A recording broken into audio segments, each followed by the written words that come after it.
Hi, I'm Pamela. This was the kind of weekend I've been dreaming about for months. My soon-to-be in-laws had invited everyone to their sprawling countryside estate for a relaxed family gathering. The scent of fresh air, the creak of aged wooden floors, and the towering oak tree in the yard whispered decades of family stories. It was idyllic, a perfect setting for the next chapter of my life. I stood in the main hall, sunlight streaming through dusty windows, as my friend Lisa admired my engagement ring. Her eyes widened with delight. "Oh, Pamela, it's stunning. Jack has such good taste," she gushed. I laughed, warmth filling my chest. He does. I can't wait to start this new chapter with him. Jenna, a college friend, joined us, a glass of champagne in hand. "So have you picked out the dress yet?" Before I could answer, Lisa practically squealed, "She has." "Jenna, it's breathtaking. You'll die when you see it." Their excitement was infectious. Between laughter and wedding talk, I excused myself to grab refreshments from the kitchen. As I neared the door, the hum of voices stopped me in my tracks.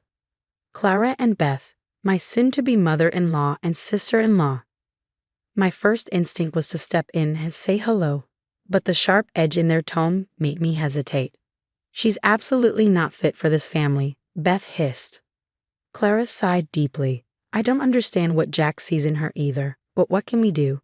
The wedding's practically here." "Emma would have been perfect," Beth muttered. "She's beautiful, wealthy, and from the right circles." I froze, my breath catching in my throat. "Emma? Who was Emma?" Clara's voice dropped to a conspiratorial whisper. "You're still planning on spilling red wine on her dress, aren't you?" Beth chuckled darkly. "That's a classic, but no. I've got something better in mind. What if we tampered with the wedding cake?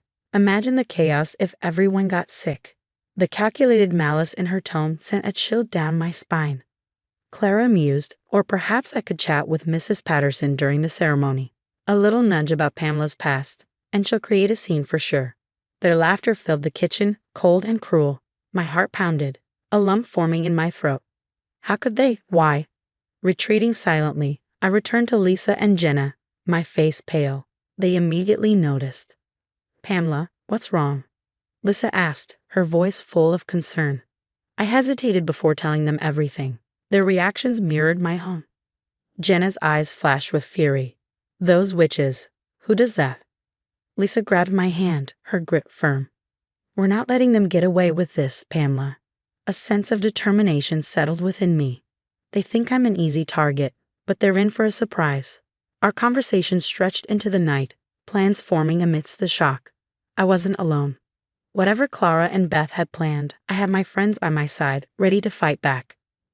When I returned to my childhood home the next day, the memory of their laughter still haunted me, biting at my peace. I needed more support, and there was no one better than Sasha and Mia to confide in. As the evening sun bathed my living room in gold, I poured my heart out. "You're telling us Clara and Beth are sabotaging your wedding?" Maya asked, her expression a mixture of disbelief and outrage. Sasha slammed her coffee mug onto the table. "Those snakes. Who do they think they are?" "I don't know," I admitted, my voice trembling.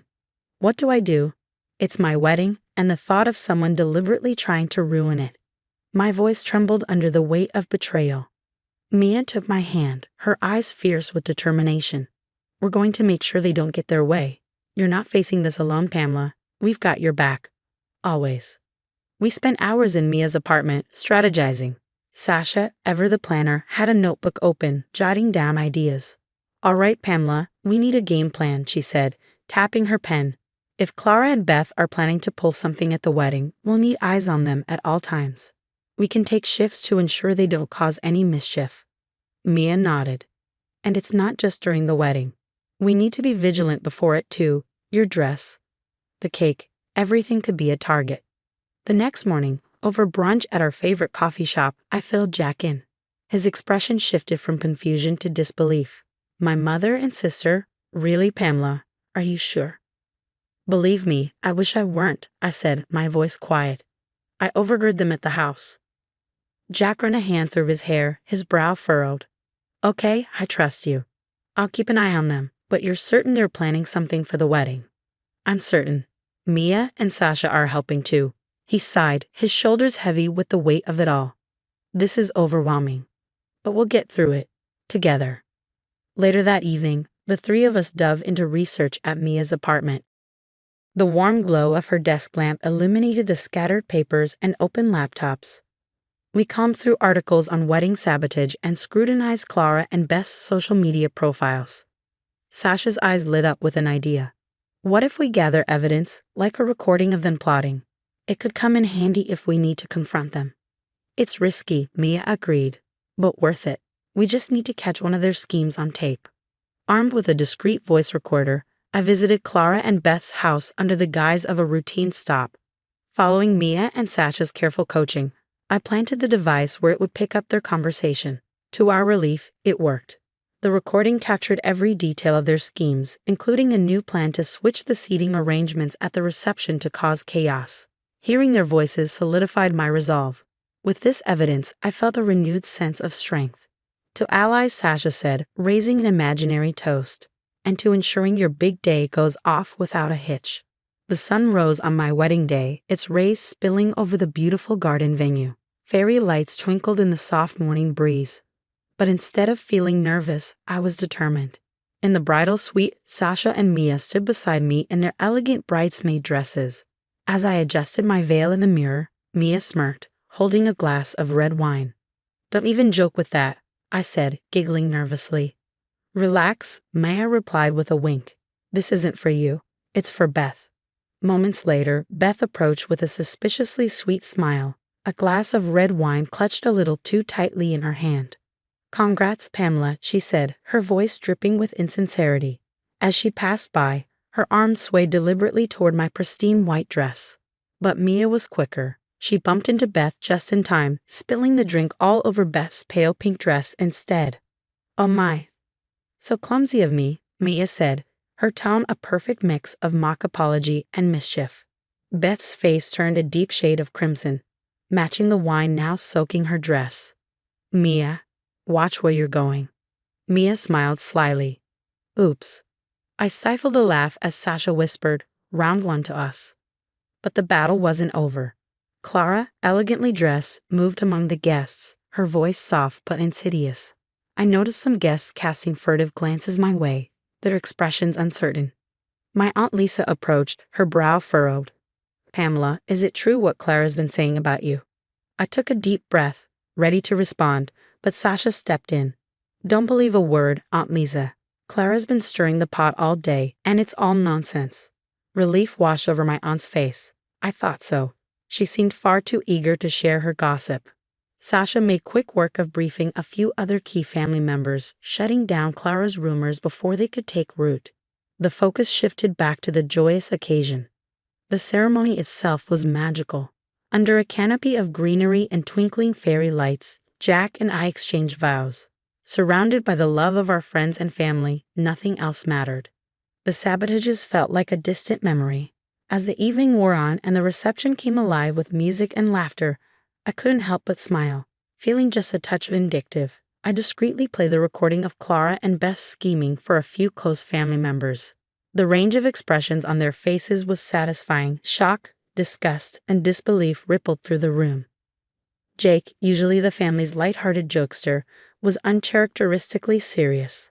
"I can't believe it stooped so low." Lucy, my cousin, shook her head in disbelief. "That's just inexcusable." Word spread quickly. Though no one openly confronted them, the chilly reception Clara and Beth received was undeniable.